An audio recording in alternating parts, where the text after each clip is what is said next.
Hola, buenos días. Vamos a dar una espera que termine de conectarse las personas y iniciaríamos.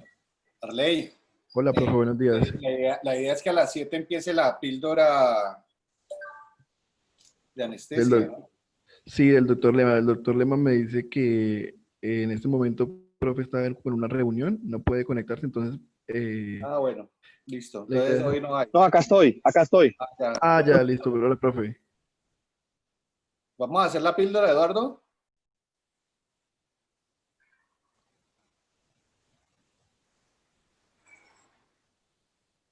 o la reseña histórica. Hoy no hacemos eso, La idea es que sí, vamos a ver qué. porque la idea era hacer esos 5 minutos para que vayan ingresando y una vez estemos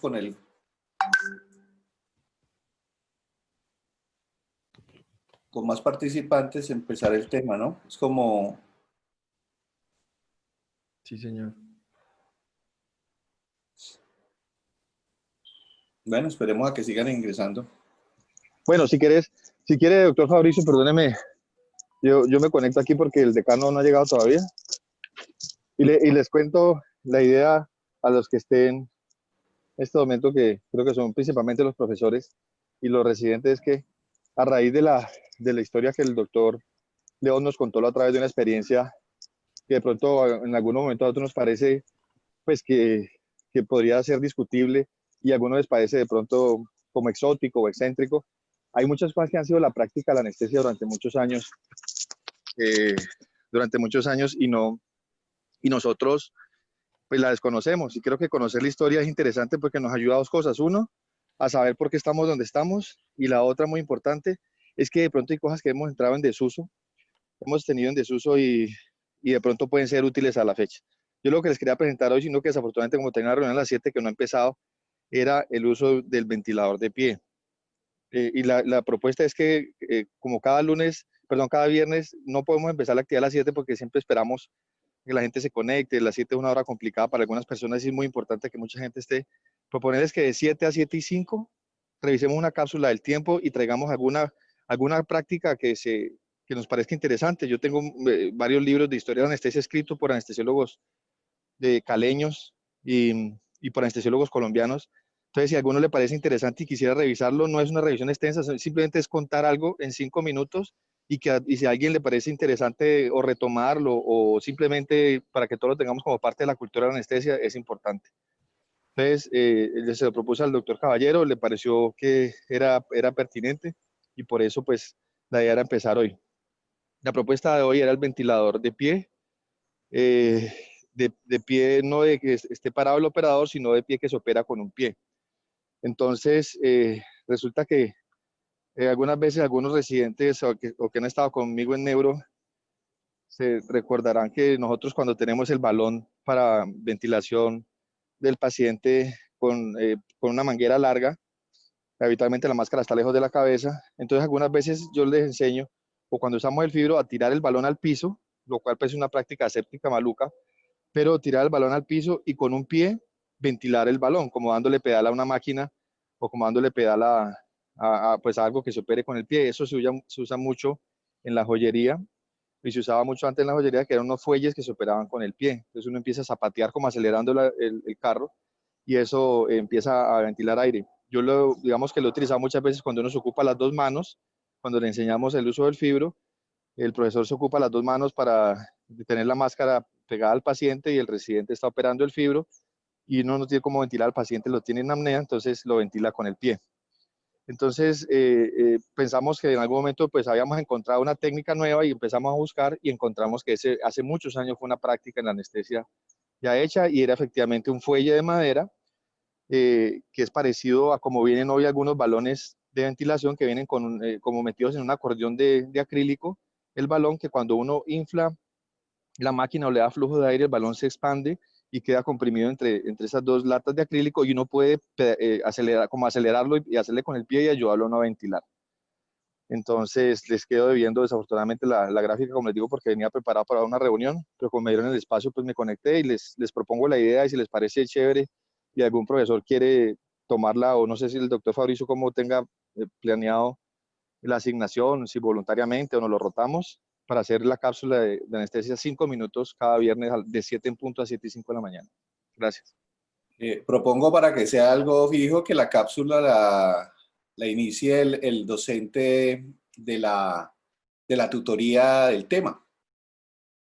Así se vuelve algo periódico y ya pues es parte dentro de la revisión del día. Está dentro Excelente del idea. grupo, docente y tutor. Y pues Excelente. me parece que eso yo diría, Eduardo, que no lo limitemos solo a anestesia, cosas anecdóticas, cosas históricas de la medicina en general. Perfecto, me parece perfecto. De acuerdo, muchas gracias. Listo, Eduardo, gracias. Súper, profe, muchas gracias. Profe, ¿le parece si vamos empezando? Le damos 2 minuticos hasta las 7:10. 7:10 empezamos, ¿listo? Bueno, señor. Yo también a las 8 me toca retirarme porque tengo también una reunión con el señor decano para unos temas puntuales del posgrado y de la segunda especialidad de medicina crítica y cuidado intensivo.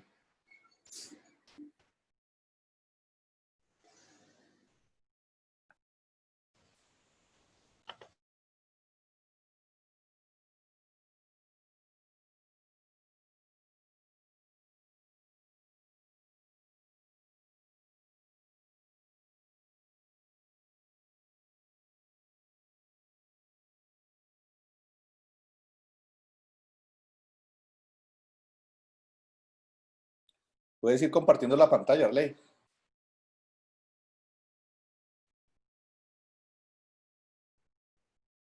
Arley, me retiro un momentico mientras hablo con el decano y ya vuelvo a conectar. Habla con él por teléfono porque no me dejaron entrar a la universidad. Mauricio, para que tengan en cuenta eso, que no me dejaron entrar allá y no vas a perder el tiempo. Listo, gracias. Listo, profe, ya la comparto.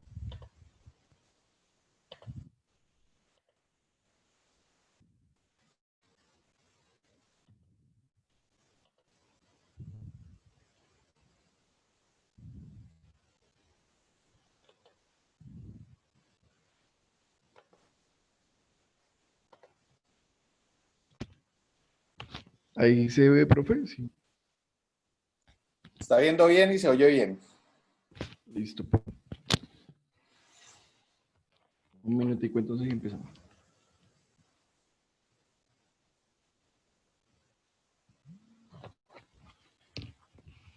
Bueno, 7:10. Buen día para todos. Muchas gracias por la asistencia a nuestra mañana académica del Departamento de Anestesiología y Reanimación de la Universidad del Valle. Me presento, mi nombre es Arley David Torres, soy residente del Departamento de Anestesiología.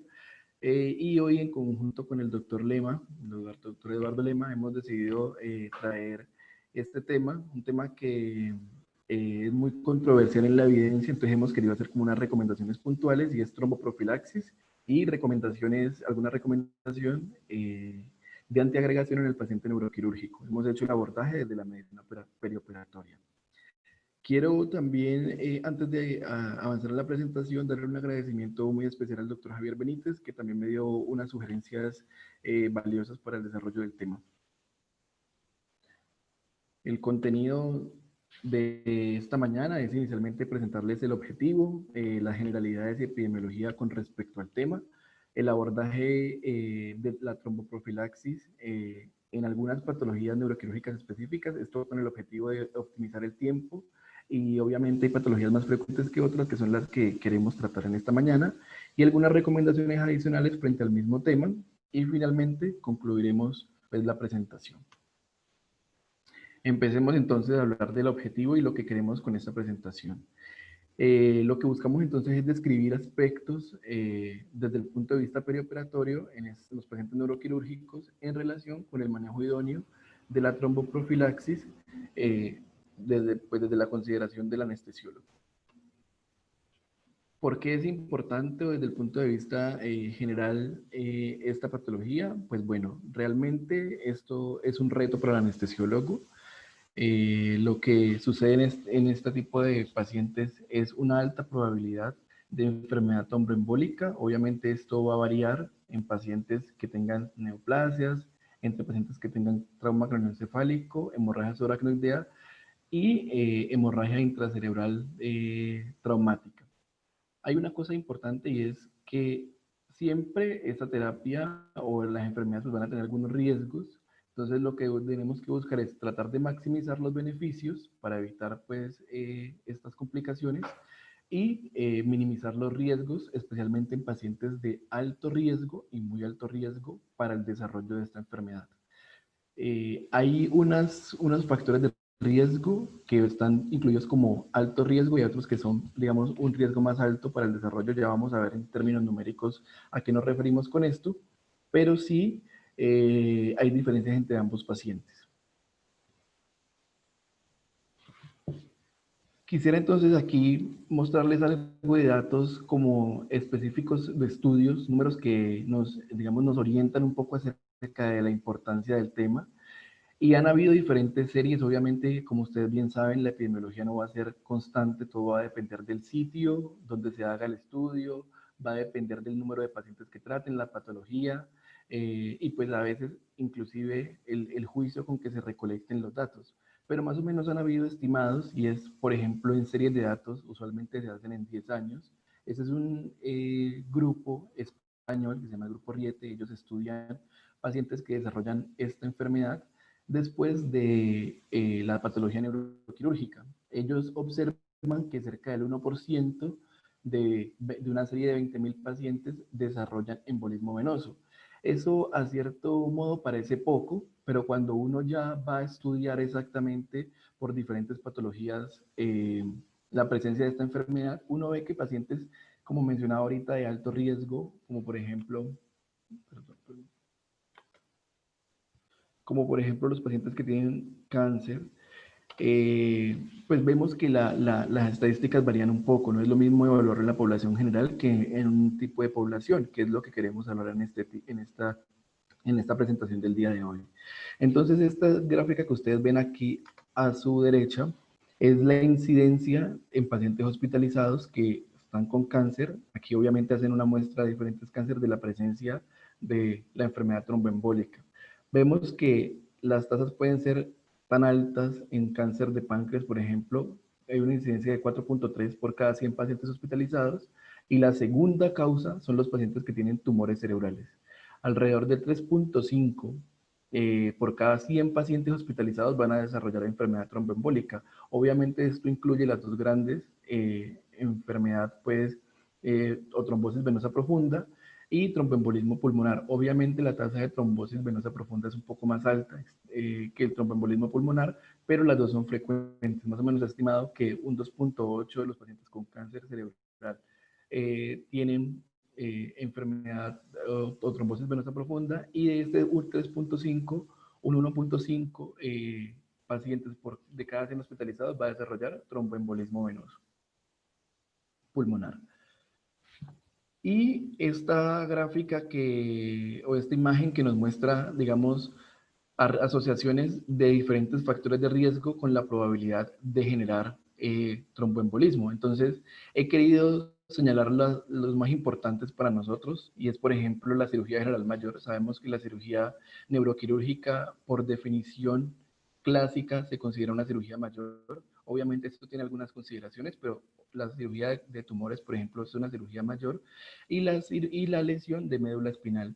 Vemos que el OR en estos es mayor de 10. Esto implica, en términos prácticos, que se aumenta 10 veces la probabilidad de generar enfermedad tromboembólica. Y aquí hay otras consideraciones. Los pacientes que están expuestos a quimioterapia, que han estado expuestos a catéter venoso central, que la mayoría de pacientes a veces de neuro tienen que ir con monitoría invasiva, y esto se ha escrito que tiene un OR entre 2 y 9 para el desarrollo de la enfermedad tromboembólica.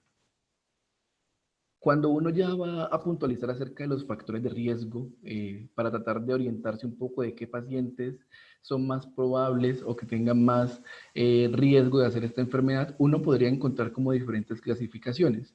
Hay obviamente, digamos muy práctico, unas condiciones que son asociadas propias del paciente, unas condiciones perioperatorias y unas condiciones quirúrgicas que van a favorecer la presencia de la trombosis o no.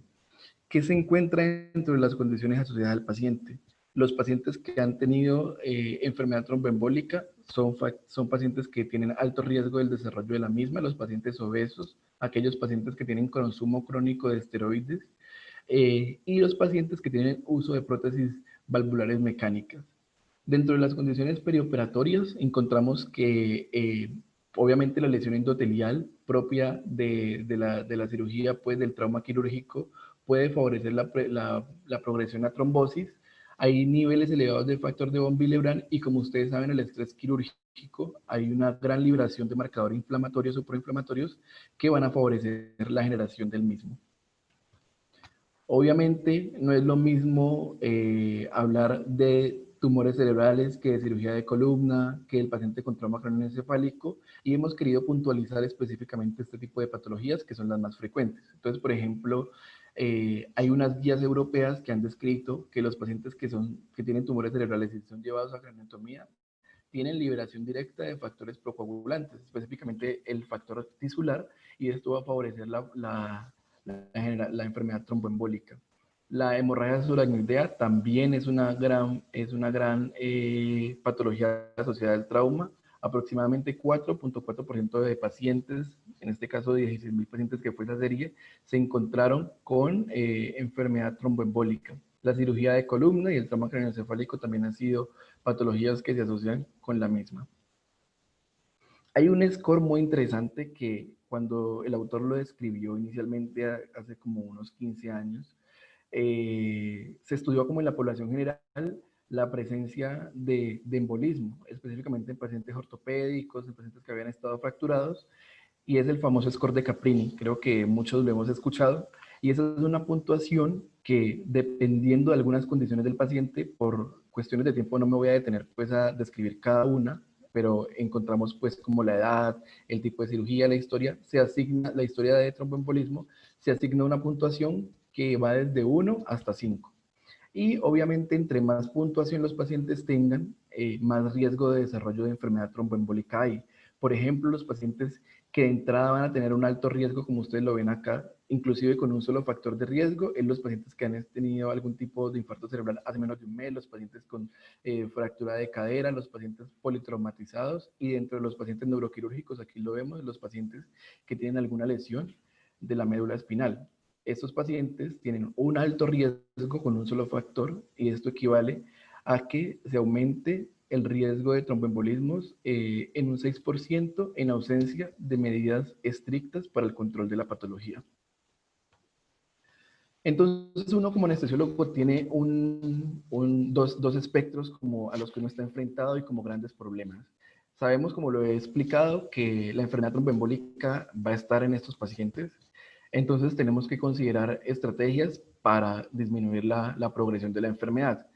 Clásicamente ha sido la profilaxis farmacológica, obviamente con el riesgo mayor de sangrado que esto tiene. Una cosa que queremos aclarar en la presentación es que no todo es tromboprofilaxis farmacológica. Y por el otro lado están los factores, está la presencia pues, de los eventos tromboembólicos con todas las complicaciones pues, que esto tendría en el desarrollo de tromboembolismo pulmonar, con las complicaciones que este conllevaría, el síndrome postrombótico, etcétera, etcétera, que podrían ser relevantes dentro del abordaje perioperatorio del paciente. ¿Qué entonces considerar? Y aquí ya nos vamos un poco metiendo en la charla. ¿Qué pensar para eso? Entonces, obviamente, como se los he explicado, no es lo mismo una cirugía de tumor a una cirugía de columna. Entonces, lo primero es saber qué paciente tenemos, qué cirugía, qué vamos a tener que considerar con cada tipo de patología específicamente. Siempre pensar que no estamos solos, realmente el abordaje perioperatorio y como lo plantean no solamente en cirugía de neuro, sino en otros tipos de patologías, tenemos que estar ayudados de otras especialidades, en este caso pues del neurocirujano, del neurólogo y de cualquier otra especialidad que en un momento determinado necesitemos para poder lograr un abordaje en estos pacientes, clínicas de anticoagulación, etc. Y evaluar obviamente los riesgos y beneficios que tiene nuestro paciente de someterse a una terapia tromboembólica. Vamos a ver cuáles son esos riesgos, cuáles son los beneficios, como para tener claridad con respecto a eso. Ya vamos entonces a especificar por patologías, pero antes quería mostrarles esta foto en épocas de pandemia. Estos altos del río Cali. Vemos como obviamente no vemos ningún tipo de personas por ahí como antes sí se veían, y vemos como pues se ve todo como limpio y como la naturaleza fluyendo muy naturalmente. Hablemos entonces ya de las patologías específicas y en este hemos querido abordar los tumores del sistema nervioso central, la cirugía de columna, el trauma craneoencefálico y la hemorragia subaracnoidea. Realizaré un abordaje desde la fisiología en cada una de estas patologías y posteriormente les explicaré las recomendaciones para que entendamos de dónde nacen y el por qué en este tipo de pacientes. Empecemos entonces con los tumores del sistema nervioso central. En grandes rasgos, pues tenemos dos grupos grandes con respecto a esto. Uno son los tumores benignos, los tumores malignos. Dentro de los tumores benignos tenemos que los meningiomas son los más frecuentes y dentro de los tumores malignos tenemos que los glioblastomas son los más frecuentes. Cada uno de estos dos tiene unas consideraciones particulares, entendiendo desde el punto de vista pues, quirúrgico, los abordajes que hacen los cirujanos, la presencia pues, del tumor donde se encuentre, los síntomas que tenga el paciente. Unos son más, los tumores malignos pues, van a tener mayor compromiso, mayor riesgo de recidiva y más riesgo incluso de tromboembolismo. Es por esto que para que nos quede claro, dado que esta es la patología más frecuente, he decidido abordar específicamente el glioblastoma, aunque las recomendaciones se extrapolan a todos los tumores cerebrales. Entonces, ¿qué pasa, por ejemplo, con el glioblastoma? Y de entender rápidamente desde la fisiología por qué estos pacientes tienen más riesgo de embolismo. Uno es que la densidad celular en este tipo de tumores pues es mucho mayor. Aquí en esta gráfica lo que vemos son dos espacios. Las células tumorales como tal, que vemos que eso es un desorden, pues porque es un tumor muy poco diferenciado, en donde hay diferentes tipos de células, pues obviamente células madres propias del tumor que van a generar una gran replicación, y vemos como hay una gran neoangiogénesis que puede conllevar a que los pacientes pues se reproduzca más rápido el tumor, haya una invasión local mucho más rápida. Pero no contento con eso, el tumor lo que hace también es que alrededor del mismo hay una gran generación de factores de mediadores pues, celulares proinflamatorios con esa gran neoangiogénesis que uno ve, favoreciendo pues, la replicación del tumor, y células en estado de apoptosis pues, que van a hacer mayor riesgo de edema peritumoral y pues conllevar a todos a estas consideraciones que les quiero mencionar aquí. Entonces, lo que uno ve es que las células tumorales por esa gran densidad y esas células pues, gliales y proinflamatorias va a haber una marcada actividad de las citoquinas, específicamente de los factores de crecimiento endotelial, de la interleuquina 1 beta, y hay una cosa muy importante y es la liberación de la actividad procoagulante. Entonces va a haber una gran liberación de factor tisular y se va a minimizar la actividad fibrinolítica. Entonces, esto va a conllevar a la formación masiva del tumor, es decir, estos pacientes per se van a tener un riesgo alto de desarrollar tumores localmente y que después, por toda la cascada inflamatoria sistémica, puede conllevar a la formación de trombos de una forma sistémica.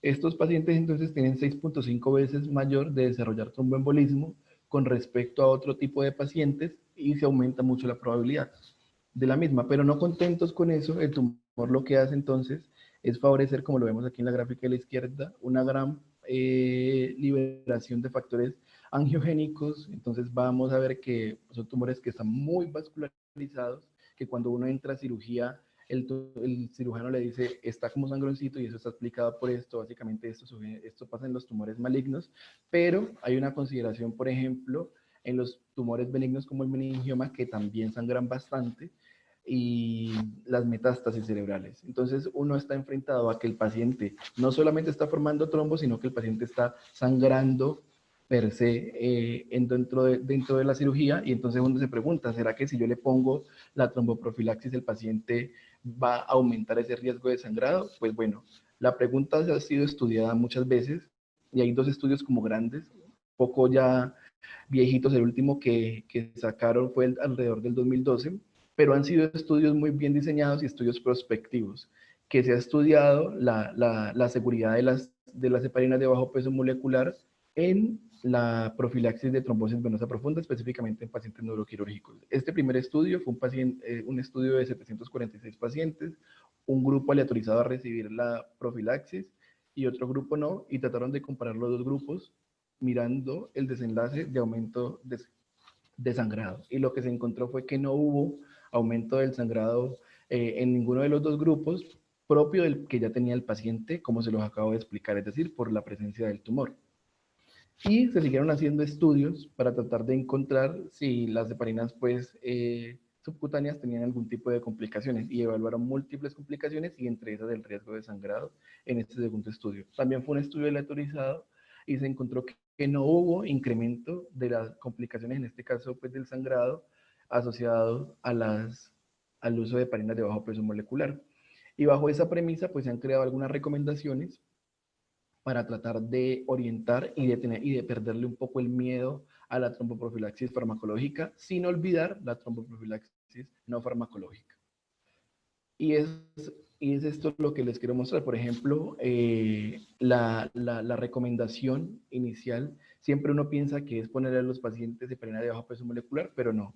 Hay unas recomendaciones específicamente de las guías americanas, de las guías europeas, en donde comentan que el uso de medidas de compresión elástica gradual y la compresión neumática intermitente, que desafortunadamente en algunos centros, pues por coste y familiaridad con el equipo no se utiliza, pero en otros centros sí, se ha encontrado que comparados en pacientes, sobre todo de mediano riesgo y alto riesgo, pueden disminuir la presencia de embolismo pulmonar, de trombosis venosa profunda y de enfermedad embólica como tal.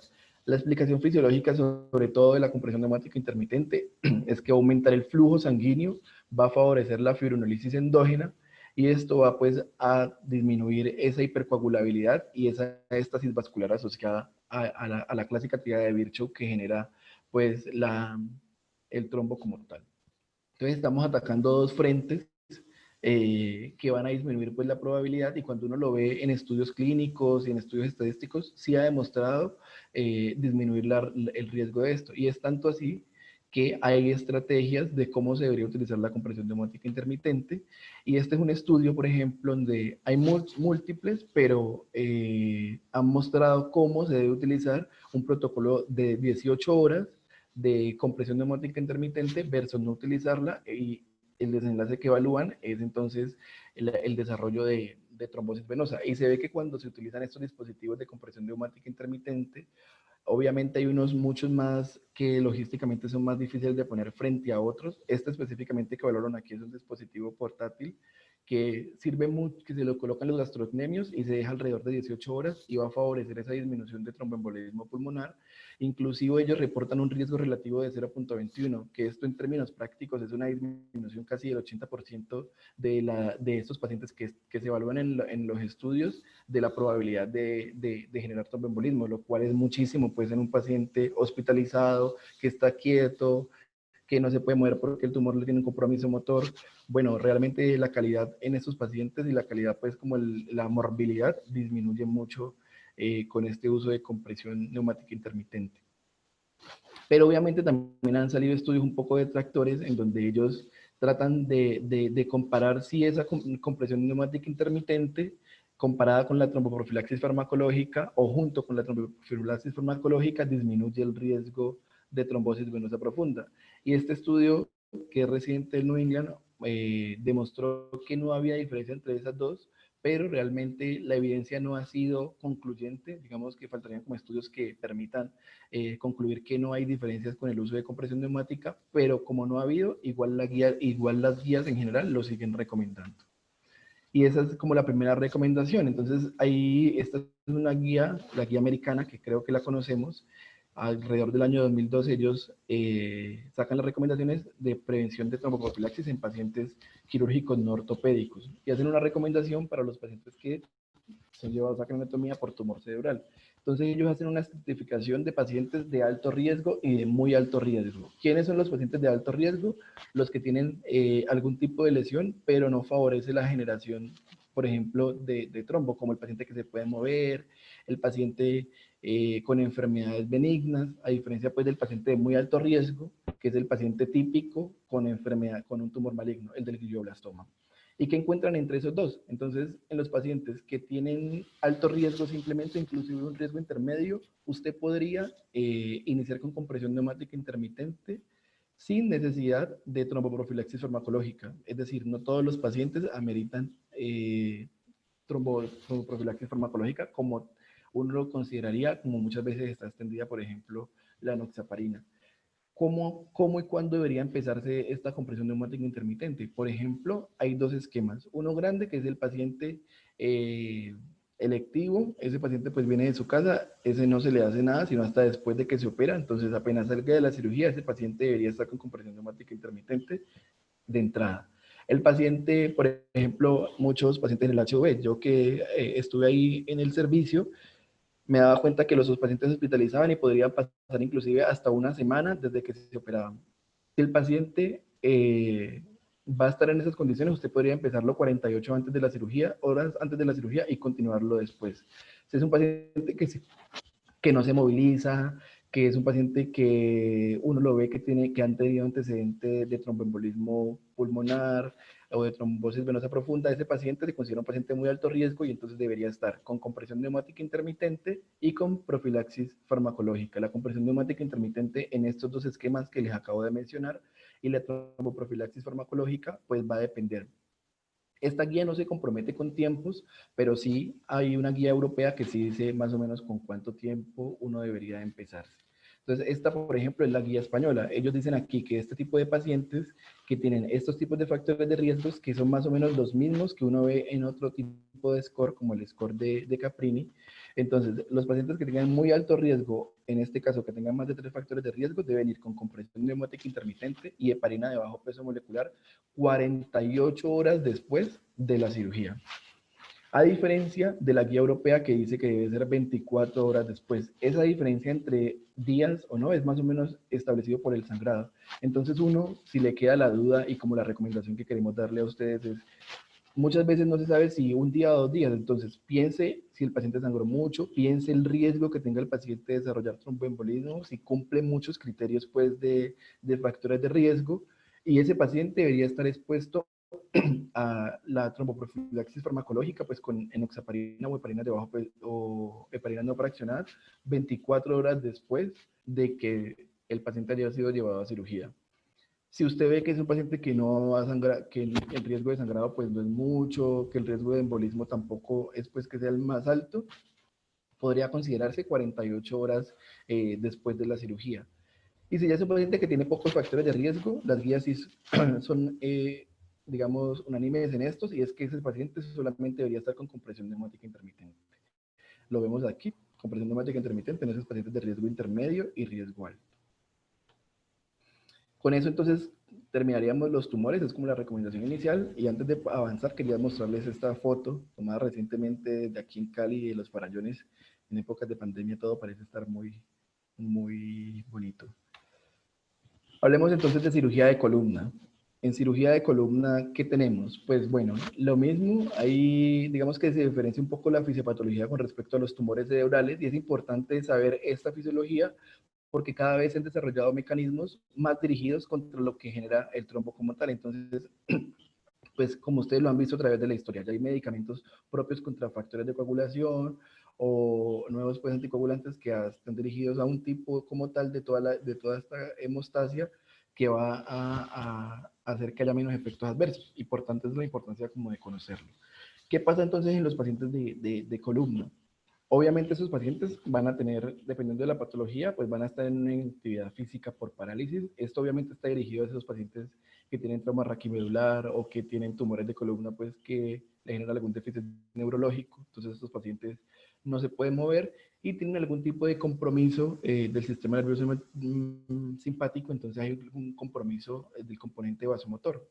Lo que uno ve entonces es que hay una actividad aumentada del factor 8 y hay una disminución de la actividad fibrinolítica. Eso entonces va a favorecer la presencia de trombosis, y las recomendaciones de las guías entonces es tratar de que en este tipo de cirugías hay que pensar un poco similar como al paciente de trauma de tumor cerebral, aunque tengan consideraciones diferentes.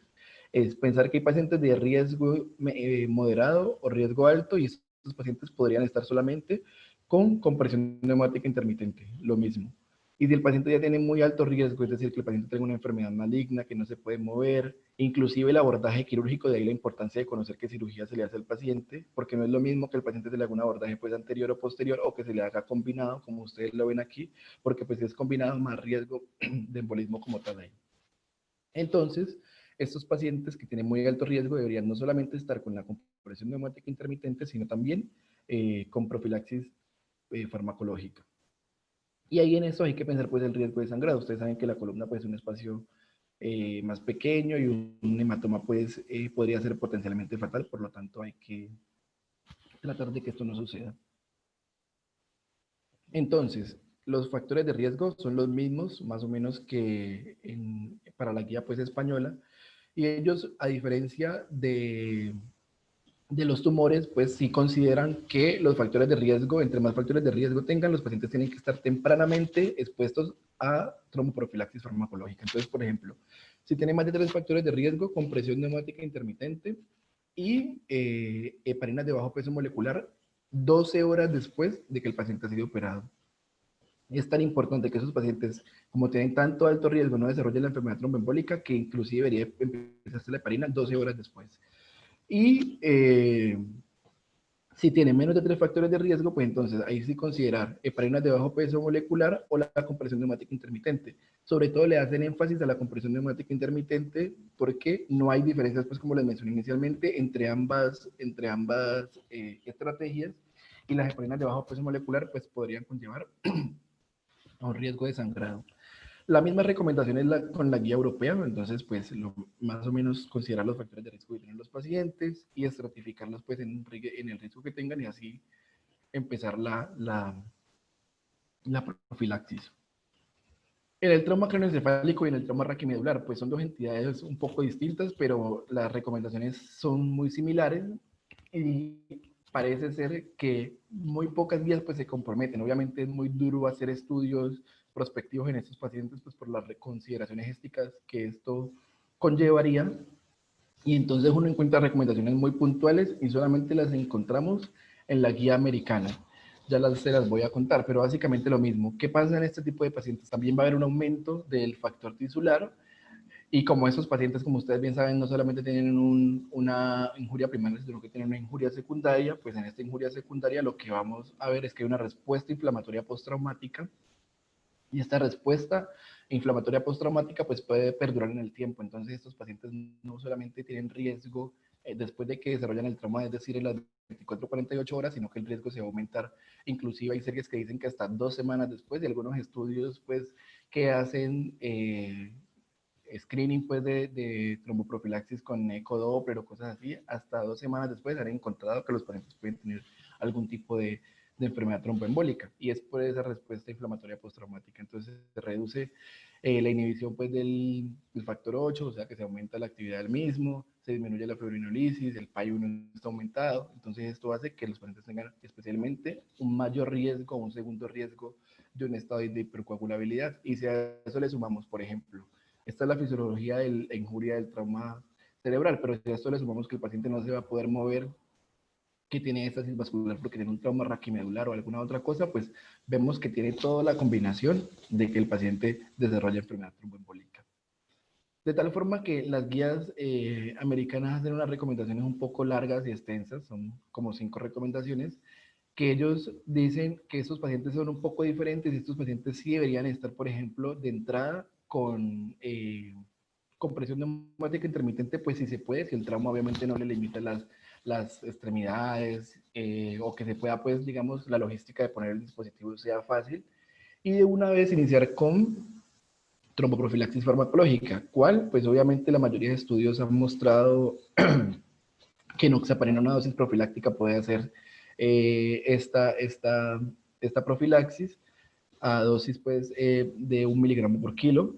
Y hay una cosa importante, y es que antes esos pacientes, como tenían todos esos riesgos de desarrollar embolismo venoso, pues se les ponía filtros de vena cava de forma profiláctica, y eso se ha encontrado que no es una no debería ser una recomendación, y ellos son muy puntuales y enfáticos en que ese filtro de vena cava, por ejemplo, no debería estar de forma profiláctica en ese tipo de pacientes, a pesar del alto riesgo que tengan, porque las complicaciones podrían ser mayores al utilizar este filtro.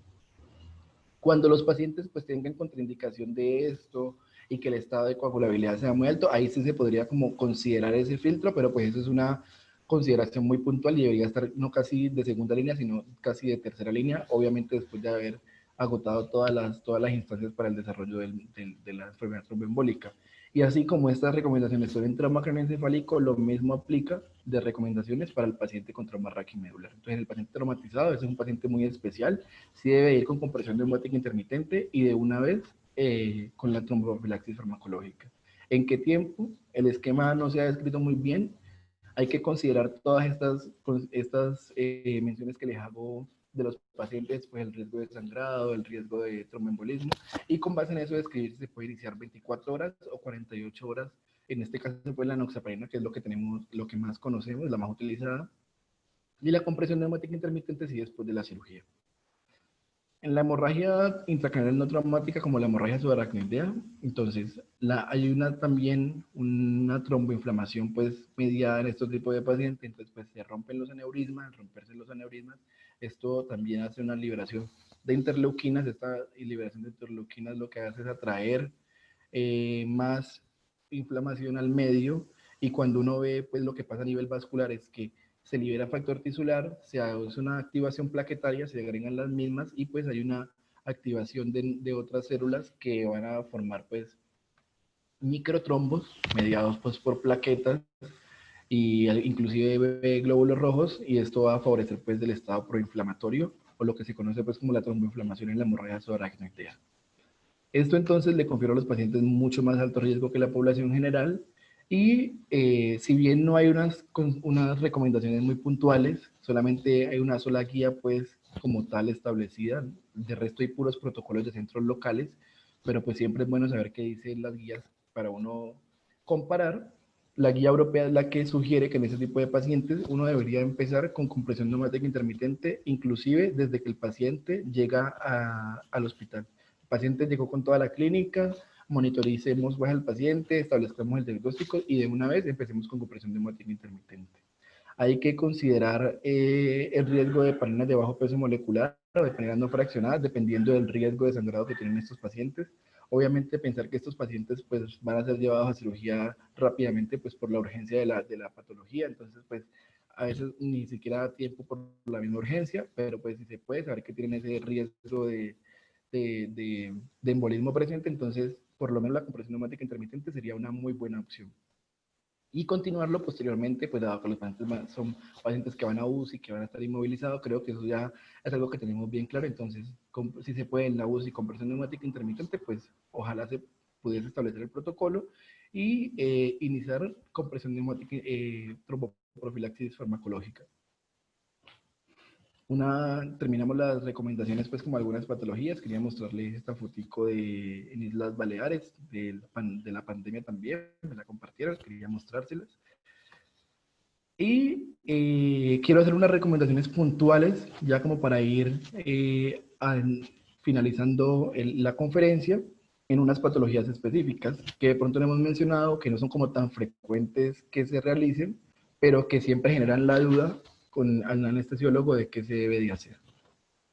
Entonces, por ejemplo, hay una enfermedad que es la enfermedad de Moya-Moya, que incluso la frecuencia pues va a variar dependiendo de los pacientes que se han estudiado. Es una enfermedad más propia de Oriente, los pacientes asiáticos, como los pacientes japoneses.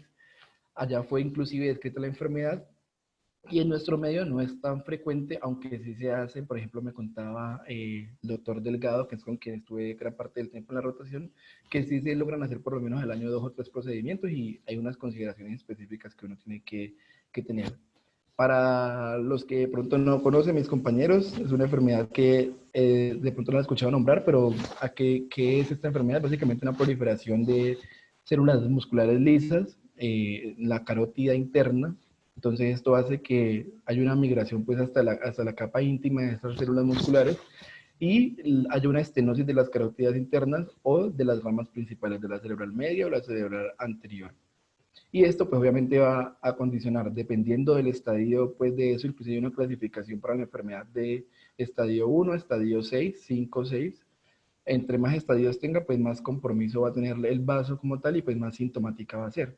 Entonces, se lleva la cirugía más o menos a partir del estadio 3, que es cuando ya hay una neovascularización. Uno lo que ve es que ese nombre se debe pues a que cuando hacen la angiografía se ven como humos o bolas de humo, entonces por eso pues significa, ese es el nombre de Moya Moya, pues la traducción en el español.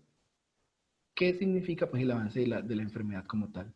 Entonces, como hay ese compromiso isquémico, que los pacientes pueden hacer déficits neurológicos, pues lo que se quiere es revascularizar para tratar de que esas áreas que están hipoperfundidas pues logren algún tipo de neovascularización alterna. Y hay muchos procedimientos que se pueden hacer.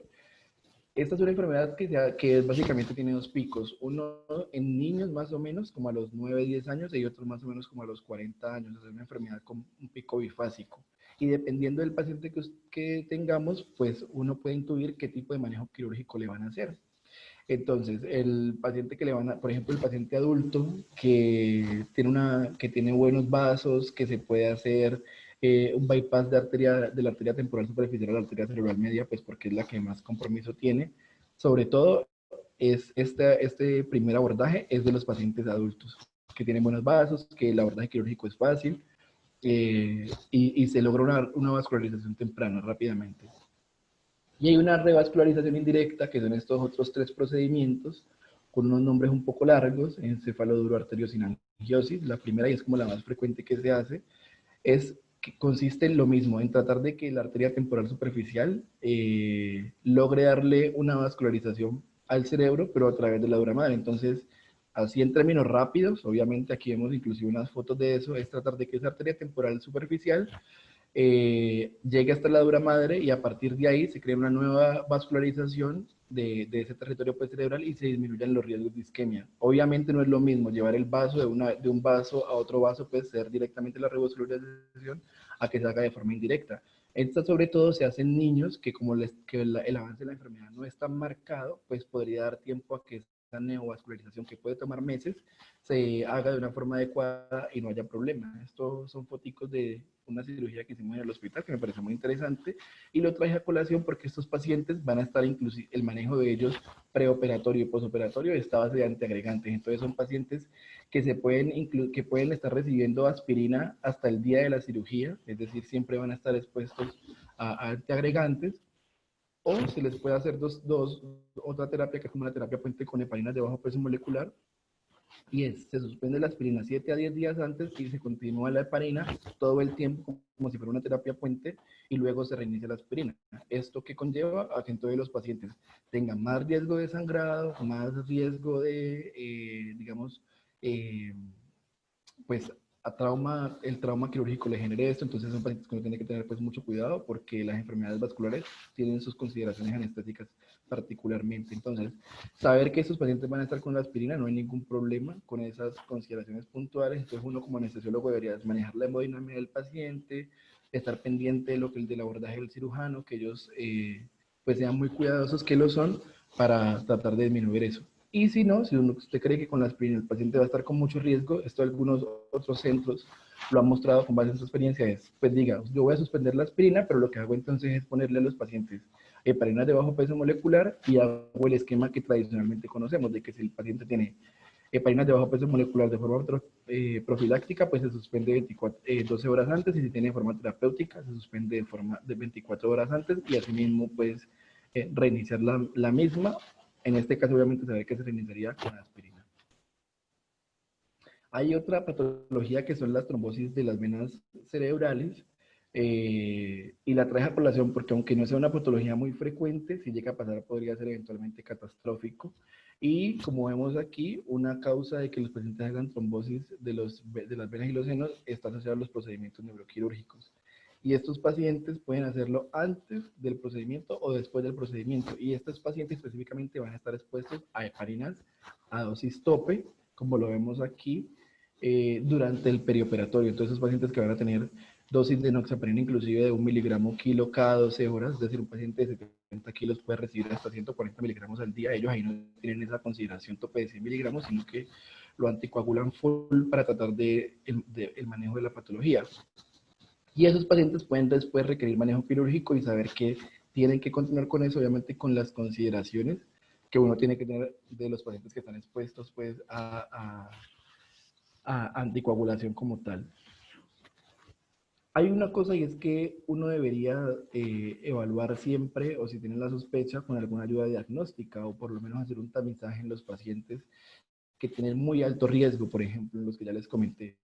Entonces, quise buscar qué herramientas que tengamos a la cabecera como el paciente y que sean de fácil acceso podríamos utilizar. Entonces, traté de buscarlo en los pacientes neuroquirúrgicos, el papel del ultrasonido, por ejemplo, y no hay muchos estudios que nos puedan, en ese tipo de patologías, como orientar de qué se debe hacer. No encontré, pues, como que no, hay poquitos estudios, sobre todo en pacientes pediátricos, uno encuentra, pero son series muy pequeñas, lo mismo en adultos, y sobre todo se hace es ecodoppler.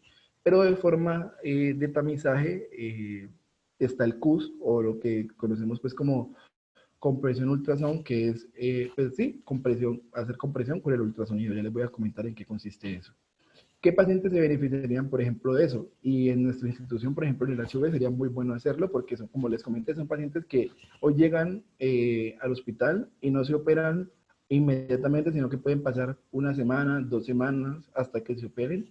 Esos pacientes que si sumado a eso están inmóviles, pues el riesgo de que desarrollen tromboembolismo es alto. Entonces uno, el día de la cirugía o un día antes, podría hacerles el tamizaje con el CUS. Entonces, por ejemplo, hay diferentes modalidades. Un CUS de 2 puntos, que es evaluar la vena femoral común o la vena poplitea. Hay un CUS extendido y un CUS completo, que es el CUS extendido son 3 vasos y el CUS completo son 4 vasos. ¿Qué vasos? Entonces, el CUS extendido es la vena femoral común, la vena femoral superficial y la vena poplitea. Y el CUS extendido son estos mismos puntos, haciendo énfasis, perdón, el CUS completo son 4 puntos en esos mismos puntos, y lo que le suman es la vena tibial posterior y la vena peronea. Estas son como foticos de cómo se debería hacer. Se hace con un traductor lineal. Ahorita de pronto algún docente que lo haya hecho y que tenga como más experiencia, ojalá nos pueda comentar. Esto fue lo que yo encontré. Entonces se hace una compresión. Recordemos que por definición el sistema venoso es un sistema que es compresible, que uno inclusive le hace la vena femoral presión y ella se colapsa completamente, pues por la pared de los vasos sabemos que no es muy rígida, no tiene como tal esa media, entonces se van a comprimir como tal, y al comprimirse pues uno sabe que no hay ningún problema. Si usted tiene esas características, que usted comprimió, que la vena se perdió, que no hay flujos, o sea, que usted no vio que haya ese flujo, usted dice, pues no hay, al parecer no hay ningún problema. Pero si usted realiza la compresión en esa vena femoral común, por ejemplo, y usted ve, como lo vemos aquí, que a diferencia de esa compresión que hubo acá, usted no la encuentra, usted podría sospechar que el paciente tenga pues enfermedad tromboembólica. Y es tan bueno este examen que se ha encontrado sensibilidad hasta del 100% si uno tiene una probabilidad pretest alta de enfermedad tromboembólica. Es decir, que el paciente tenga pues todos estos factores de riesgo que les acabo de mencionar, y que uno diga, el riesgo de que este paciente tenga tromboembolismo es muy alto. Esos pacientes tienen una sensibilidad muy alta y una especificidad también muy alta, del 99%. Obviamente, pues para mayor seguridad no se trata solamente de mirar el sistema venoso pues de la femoral, sino que también miramos la vena poplitea, y este es como el CUS de 2 puntos que les mencioné inicialmente, fue como el primero que se hizo, pero a través del tiempo se han desarrollado otras estrategias. El principio es el mismo de compresión en todos estos vasos, y pues se ha hecho el CUS extendido. Entonces aquí vemos como la tibial, como vemos la vena pues femoral superficial, que pues es rama de esa misma vena femoral, y se hace el mismo principio. Uno evalúa con el traductor lineal, así como está ahí, pues hay diferentes formas de cómo poner la pierna. Eso es muy similar a lo que ya conocemos, digamos que técnicamente no ha variado. Lo que sí varía es el examen que hacemos, y es con la intención de tamizar, hacer una evaluación de la vena y luego comprimir en esos puntos que les acabo de mencionar. Y si no comprime por las condiciones que les acabo de mencionar, uno podría tener alta sospecha en los pacientes que tienen riesgo de enfermedad tromboembólica. Y esos son todos foticos de lo mismo.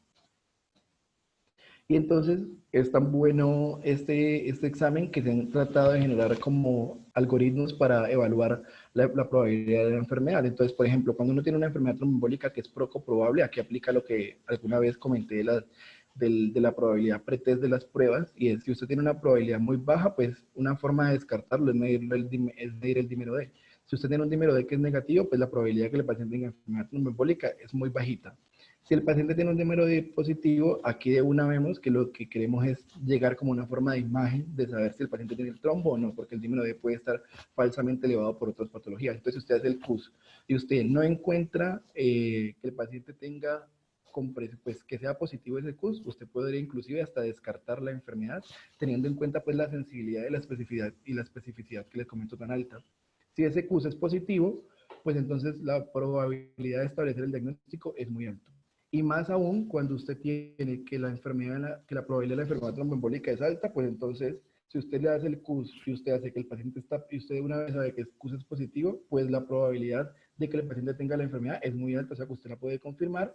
Y si ese CUS es negativo, hágale un dímero D, pues como para descartar la enfermedad. Y si efectivamente es negativo, pues usted descarta la enfermedad, pero si es positivo, hay que considerar repetir el CUS. Y ya para ir finalizando, hay unas cosas muy puntuales que las hablaba con el doctor Benítez y él me explicaba, por ejemplo, el filtro de vena cava inferior, como clásicamente se ha descrito, como ustedes lo vieron en la recomendación, antes se utilizaba de forma profiláctica, pero esas recomendaciones han variado pues por el riesgo de complicaciones asociadas al filtro. Inclusive el filtro ni siquiera se logra extraer de los pacientes, solamente un 30% de los pacientes se les extrae el filtro y eso puede meter en algunas complicaciones.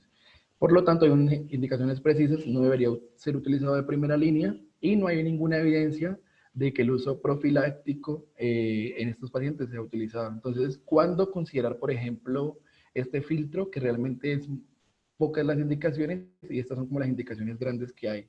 Obviamente, el paciente que tenga alguna contraindicación para la anticoagulación, el paciente que tenga algún síndrome de hipercoagulabilidad a pesar de estar con la anticoagulación plena y que ya se hizo como todo lo que les acabo de mencionar en las estrategias previas, entonces esos pacientes se consideran falla en la anticoagulación, entonces debería considerarse el filtro de vena cava inferior. Los pacientes que sigan haciendo enfermedad tromboembólica de forma recurrente, que progresen o que hay una propagación de la enfermedad, también debería considerarse. Y estas se consideran como las 4 indicaciones clásicas que siempre se han dicho con respecto a eso.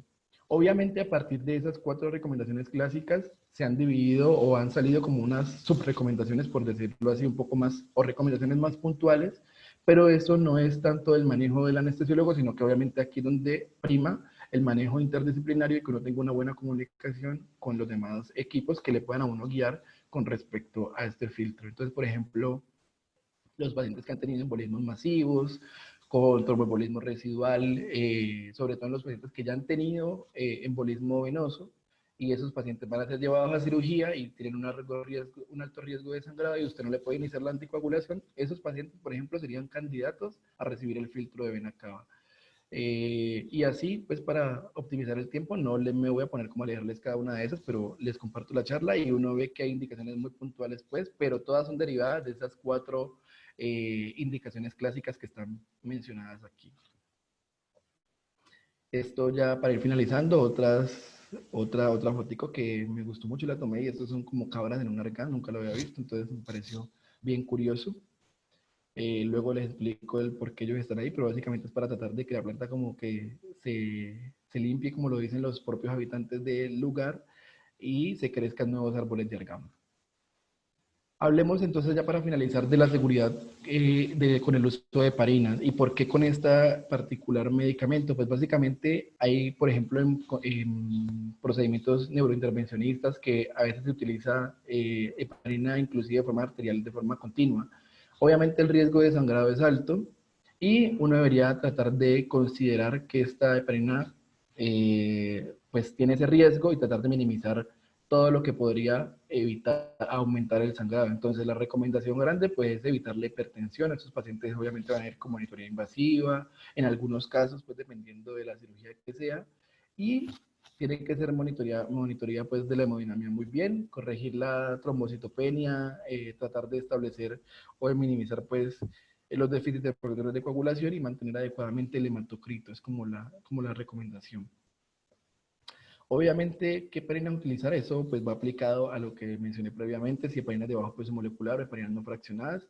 Hay estudios estadísticos que han comparado las dos y que han establecido como mayor riesgo hemorrágico con las heparinas de bajo peso molecular, más o menos establecido en 4.4, mientras que con heparinas no fraccionadas se establece un riesgo relativo de 1.8, es decir, cuántas veces más tienen de generar el riesgo. Pero esto ha sido muy discutido y al parecer, si uno utiliza una u otra, ustedes lo vieron en las guías, no había como diferencia, eso va más como esté familiarizado los centros y pues dependiendo de los pacientes que tengamos. En nuestros medios utilizamos la enoxaparina y ha ido muy bien. Pero en procedimientos neurointervencionistas, sobre todo se utiliza heparinas no fraccionadas de forma continua y pues eso obviamente va a estar medido en unidades y uno pues va a depender de la dosis que usted requiera, va a variar mucho. Aquí tengo algunas dosis para eso. Entonces, por ejemplo, heparinas de bajo peso molecular uno utiliza entre 2.500 a 5.000 unidades cada 24 horas de forma subcutánea. Y la heparina de bajo peso molecular, pues como ustedes lo conocen, enoxaparina 40 miligramos día, alteparina 2.000 a 2.500 unidades cada 24 horas y se recomienda pues como dividir la dosis para evitar esos picos de niveles antifactor 10 en el caso de las heparinas de bajo peso molecular. Hay una cosa cuando se hacen procedimientos neurointervencionistas que es como el riesgo de sangrado con la heparina. Entonces uno debería saber que como está de alto riesgo, pues debe ser revertido la heparina con protamina. La recomendación de la reversión es por cada unidad que usted ponga de heparina, póngale una unidad de protamina. Es decir, si usted puso 2.500, pues póngale 2.500 unidades de protamina. Esta es la presentación como viene, 5.000 unidades en 5 ml. Y usualmente la protamina, perdón, tiene efectos adversos muy importantes y casi que uno debería pasarse en 20 minutos, en 30 minutos, pero cuando uno tiene estos sangrados tan altos, la recomendación es casi que pasar la protamina en bolo, obviamente sabiendo que como tiene estos efectos adversos, que son de 3 tipos, tipo 1, tipo 2, obviamente tipo 3, el primero es la hipotensión, que es muy frecuente asociada a la liberación de histamina, pues el paciente va a estar hipotenso y eso pues va a tener un paciente hipotenso, entonces debería tener algún tipo de vasoactivo, algo que le revierta, y algo mucho más grave es la hipertensión pulmonar, que se considera pues dentro de las reacciones alérgicas o anafilaxoides, más lo describen ellos, y entonces hay una liberación de tromboxanos, y esta liberación de tromboxanos hace que a nivel pulmonar pues haya una vasoconstricción, y esa vasoconstricción aumente la presión y se aumente la resistencia vascular, y de tanto los pacientes generan hipertensión pulmonar, que si es muy marcada, pues o, como ustedes saben, puede conllevar a compromiso del gasto cardíaco, con falla cardíaca derecha, y si el paciente está hipotenso, pues el paciente va a tener un choque cardiogénico obstructivo, pues, y va a tener otra hipotensión secundaria por eso. Entonces hay que tener cuidado cómo se utilice el medicamento. Y con respecto a la anticoagulación, por ejemplo, en pacientes que están con estén o cosas así, entonces que se utilizan por prevención secundaria, la recomendación en pacientes generales, que también aplica al paciente neuroquirúrgico, es continuar la aspirina, no hay ningún problema. El prasugrel debería suspenderse 7 días antes, el clopidogrel 5 días antes y el ticagrelor 3 días antes. Y desde que se hace el procedimiento hasta el día más o menos 4 hay un alto riesgo hemorrágico, por lo tanto después de ese día, entre 1 y 4 días, debería considerarse el reinicio pues, de esa anticoagulación del paciente que tenga, específicamente los que están doblemente antiagregados. Y con la anticoagulación, por ejemplo, los pacientes que sufren hemorragia subaracnoidea, o sea, la hemorragia intracranial traumática y que tienen fibrilación auricular o que tienen algún tipo de prótesis, están expuestos a anticoagulación. Entonces, estos pacientes, después de que se ha establecido como una línea de tiempo en donde esos pacientes deberían estar libres de anticoagulación oral, debería estar un periodo como de penumbra en donde uno no sabe si es no seguro o puede ser considerado, que eso más o menos se considera entre el día 6 y el día 13, y después del día 13 es que ya se considera como seguro reiniciar la anticoagulación en ese tipo de pacientes que les menciono. Entonces, apenas el paciente llega, suspender esa anticoagulación completa que tienen los pacientes. Después de que ya se haga el procedimiento, mirar cómo va evolucionando el paciente, lo mismo, establecer que los factores de riesgo, es decir, ser muy integral en la evaluación clínica de los pacientes, no solamente hacer como score, sino mirar muchos muchos factores que espero que hayan quedado claros en la charla, y a partir de eso, saber si el paciente está en un periodo no seguro o que se pueda considerar más o menos entre el día 6 y el día 7 después de la hemorragia intracraneal.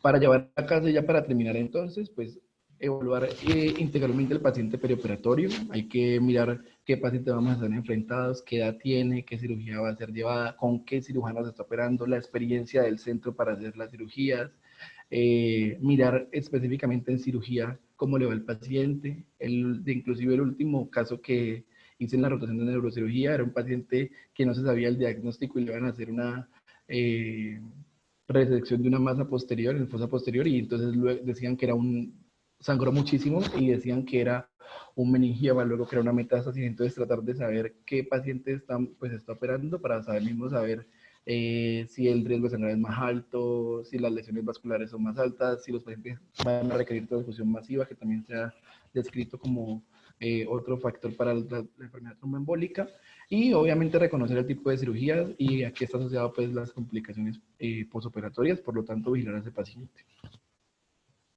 Conclusiones, pues obviamente este es un tema muy relevante, es frecuente que nos tengamos que ver expuestos a disyuntivas pues frente a estos pacientes, pero hay que considerarlo y debemos tener total tranquilidad y como conocer muy bien la evidencia sobre esto para manejarlo adecuadamente, reconocer esos riesgos y beneficios a la terapia tromboprofiláctica. No todo es heparina de bajo peso molecular, hay otras estrategias y debemos entonces individualizar a cada paciente, conocerlo y tratar de que nos quede claro ante qué estamos expuestos para así guiar nuestra terapia. Una fotico de mis compañeras, muchas gracias a todos, espero que haya sido muy clara la presentación y se haya entendido muy bien. Este es mi correo por si tienen alguna duda. Muchas gracias.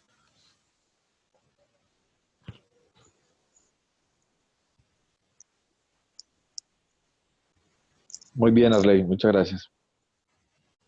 Gracias. No sé si alguien tiene alguna pregunta, dudas que podamos aclararlas. No sé si el doctor Lema por ahí está desocupado, que nos pueda como dar algunas recomendaciones. O el doctor Benítez.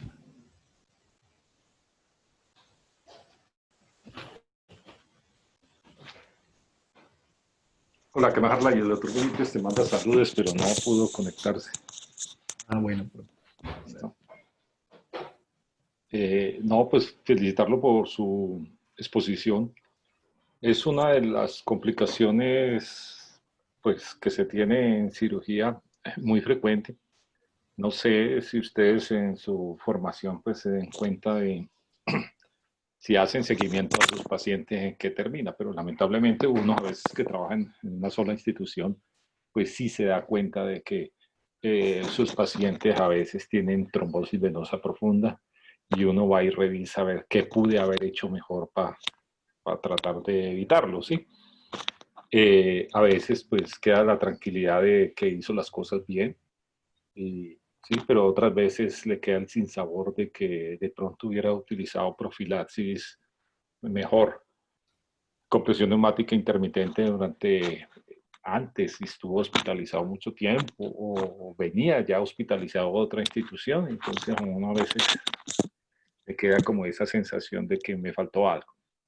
Pues la recomendación es, o sea, adherirse muy bien a las guías, tratar de justificar a los tomadores de decisiones por qué nosotros necesitamos, valga la redundancia, tener esto, digamos, todo lo que sea necesario para brindar una adecuada atención al paciente. En este caso, los equipos de compresión neumática intermitente, ya que, por ejemplo, los equipos los venden o los dan como dato por el consumible, pero pues siempre tiene un costo pues, que muchas veces las instituciones justifican que las IPS las EPS no se las pagan, pero pues se puede justificar y cobrar eso. O sea, algunas instituciones lo hacen dentro de sus programas de excelencia, pues está la cero trombosis venosa profunda del paciente que sea evitable, ¿sí? Y va a haber el otro paciente, pues a ver si usted tome todas las medidas, lo hace, pero pues que quede la tranquilidad. Un punto muy específico y es en los procedimientos endovasculares, puedo hablar de uno que es usualmente siempre se utiliza, siempre no, por lo menos en la que es colocación de stent y embolización de aneurismas, se administra heparina, usualmente 100 unidades por kilogramo, digamos 8.000 unidades, 5.000, de acuerdo al peso del paciente, y al final de la cirugía suele revertirse con protamina. Sin embargo, cuando en estos procedimientos han puesto stent, por lo menos stent para manejo de estenosis carotídea, o estén para manejo de aneurismas que tienen un cuello ancho y tienen que colocarle stent, en estas circunstancias, pues los intervencionistas prefieren pues no administrarle el stent por el riesgo de trombosis que tiene este stent. ¿Listo? Porque por un paciente que sale bueno, pues sí, puede salir anticoagulado. Usualmente pues no se mide ningún parámetro para saber si está anticoagulado o no, pero pues asume uno que sí, y después ya le inician la antiagregación dual que necesita. Pero cuando no tiene stent, pues lo mejor sí es revertirlos y algo muy importante, el control de la presión. O sea, está muy demostrado que el paciente que, procedimiento fue largo, lo cual significa que hubo dificultad técnica, que hubo mucha manipulación de esos vasos a nivel endovascular, pues tienen un riesgo de tener sangrado posoperatorio. Igual si sale hipertenso, pues sumado al anterior, pues es muy posible esto. Entonces, algo importante, el control de la presión en el posoperatorio. Eso sería, entonces, de nuevo felicitarlo y, digamos, y es algo que está en nuestras manos, estratificar nuestros pacientes y tomar medidas adecuadas. Gracias.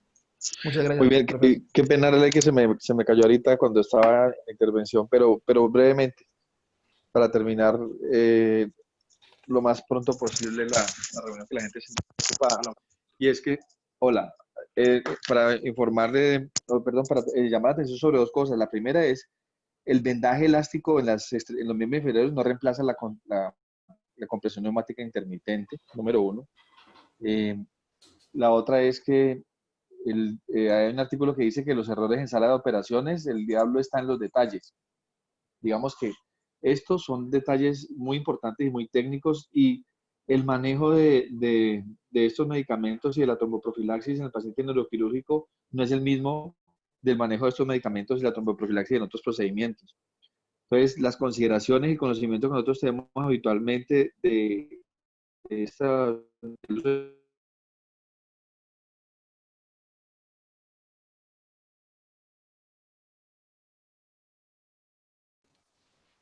¿Aló, profe? el uso de estos medicamentos, y eso pues... Hola. Profe, creo que se le fue, ¿O no? aló, se le fue el audio, profe. No, se fue el audio un momento. Bueno, estoy con internet. Hola. ¿No hay nada o qué? Sí, ya, profe, ya lo escuchamos. Bueno, entonces brevemente era solo para decir eso, que muy buena la presentación y que las recomendaciones de la mayoría de procedimientos quirúrgicos en torno a esta profilaxis o el uso de estos medicamentos no es extrapolable al paciente neuroquirúrgico. Y hay que tener consideraciones fundamentales, diferenciales, principalmente porque el paciente neuroquirúrgico, sobre todo el de la cirugía intracraneana, pues tiene un problema muy grave, y es que un sangrado dentro de la cabeza en un posoperatorio es una tragedia, es una catástrofe, y no es tan fácil, digamos, o no es tan rápida de resolver como se puede resolver algo en la cavidad abdominal, en el tórax o en una extremidad. Entonces, por eso hay que tener muy, muy claro que las consideraciones no son extrapolables. Y no sé si escucharon, es que el uso de medias en el miembro inferior o de vendaje elástico no reemplaza la compresión neumática intermitente. Muchas gracias, Arley. Y como siempre, pues casi siempre que pedimos, cuando una presentación es muy buena, es que de esto quede generado una pequeña guía o protocolo. Afortunadamente, digamos que queda en la página de la universidad la presentación, y vale la pena que nuestros anestesiólogos del hospital la visiten repetidamente y hagamos esos conceptos, pues los tengamos muy claros y presentes para que no cancelemos un paciente de manera innecesaria y para que participemos activamente en la profilaxis de la morbilidad postoperatoria de los pacientes neuroquirúrgicos. Muchas gracias, profe. Ahí el doctor Castillo estaba levantando la mano. Sí, Arley, buenos días. Te felicito nuevamente pues por la conferencia, estuvo muy interesante, muy bien planteado el tema. Interesante pues también lo que se menciona sobre la compresión neumática intermitente y vemos cómo es un elemento que nos ayuda a pues, resaltar esta herramienta en el hospital especialmente, porque hay otros sitios donde se tiene, como lo que mencionó el doctor Giraldo, con los consumibles y demás en comodato. Y una herramienta que me parece muy valiosa que mencionaste y es como para transmitirle a tus compañeros sobre la importancia que mencionaste del ultrasonido, el CUS. Me parece interesante que ustedes cuando hacen la prequirúrgica, la preanestésica de estos pacientes, así sea hospitalario, como lo que mencionaste sucede en el hospital, pues parte de la preanestesia vaya acompañada con ese CUS, que como son residentes de tercer año, están en capacidad, ya han tenido exposición a ecografía durante casi 2 años y medio, entonces sí sería muy interesante que dentro de la preanestesia esté incorporada de esos pacientes neuroquirúrgicos que ustedes pues ven en el hospital especialmente, donde hacen su rotación de neurocirugía, realicen como parte de la evaluación preanestésica ese CUS.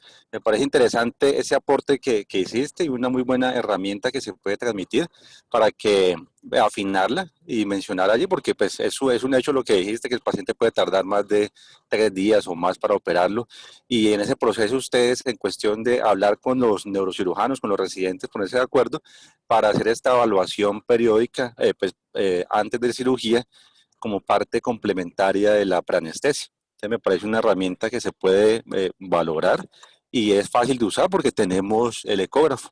Entonces me parece muy interesante para plantearla que los residentes de tercer año que estén en neurocirugía de anestesia obviamente lo realicen como parte de su valoración. Muchas gracias. Profe, gracias, muy amable. Muchas gracias. No sé quién es iPhone que quería hablar también. Sí, Arley, soy el doctor Juan Manuel Gómez, ¿cómo estás? Profe, muy buenos Eh, días. Bien, gracias. Buenos días. Quisiera darles un detallito que no solamente es para ti, felicitándote por la conferencia muy buena, sino que me gustaría personalmente cuando hablen de todos los residentes, cuando hablemos en alguna conferencia de ORs o RRs, siempre por favor incluyamos el intervalo de confianza. No solamente para nosotros darnos cuenta si realmente es significante o no es significante, sino para saber el grado de precisión que tiene ese intervalo y uno hacerse una idea de si realmente eso tiene buena validez o no tiene buena validez. Es un detalle adicional que yo creo que debiéramos poner en todas las charlas, no solamente dar el valor del riesgo o del OR de una forma macro como un solo valor, sino que siempre es bueno acompañarlo con ese intervalo de confianza que lo hace mucho más valedero y mucho más visible cuando uno lo mira. Listo, profe, sí, es cierto. Muchas gracias, ya lo pondré la próxima.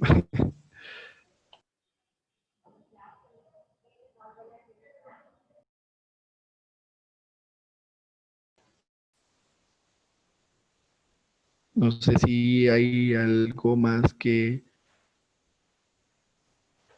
alguien quiera aportar. Parece que no, Arley, parece que ya